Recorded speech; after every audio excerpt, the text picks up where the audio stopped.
Insaktong duha ka semana human miigo ang bagyong Odette, makita gihapon ang danyos nga gibili nini sa Mandawi City Hospital. Adunay live report si Nico Serino. Nico. Yes, Lan, bisan sa damage nga naangkon padayon karon ang operasyon sa Mandawi City Hospital, maila lang kuno kay di kayo daghan ang pasyente rong panahona.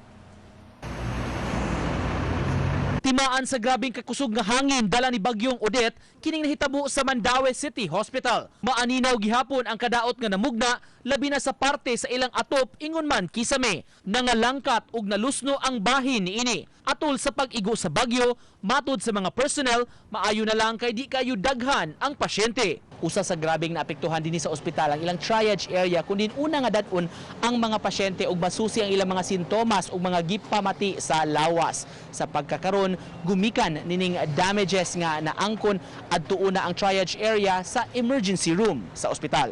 Assessment ko to diha kung may COVID patient pa suspected ato lang dito. Dito. Oh, galis mo gito siya pag Sining ang triage ang grabe dito. grabe.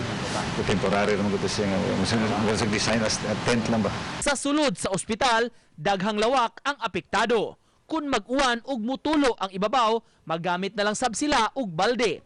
Kaganihan na abta namo ang contractor nga misusi sa damage sa building. Kini aron ma-estimate sa gikinahanglan nga trabahoon. Nasusi na sab ang maong building sa taga-Obo sa Mandawi City ug DOH. Kaagi man mo si Yolanda. Nya kay Yolanda signal number turm tato diri nga di kaayo ba. Pagkato sa damage diri kay ang hangin diri man gikan. Ang kato bali man diri. Mao tong walis gid ang design sa atop. Walisonon gid. Dili gid totally nakuha siya. Matod sa chairperson sa Council Committee on Health, may mga remedyo na hinuon nga gihimo ang taga-ospital taliwa sa sitwasyon. Mga patients wa man o ako mangipangutana sila sa mga pasyente man okay ra man ila lang gibalhin sa laing lugar nga uga. Sama ko sa mga bahay nga naguba na wag tato atop nito ang bahay ni balhin la sa taglaing kwarto. Gisaad sa dakbayan, abagahon og ipaayom-ayom ang ospital. Pero rest assured nga atong hospital ato ginang ayuhon. Even ato pag yung pagwapuhon.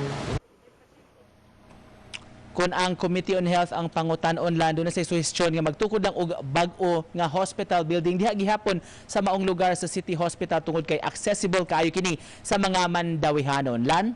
Salamat Nico Serino.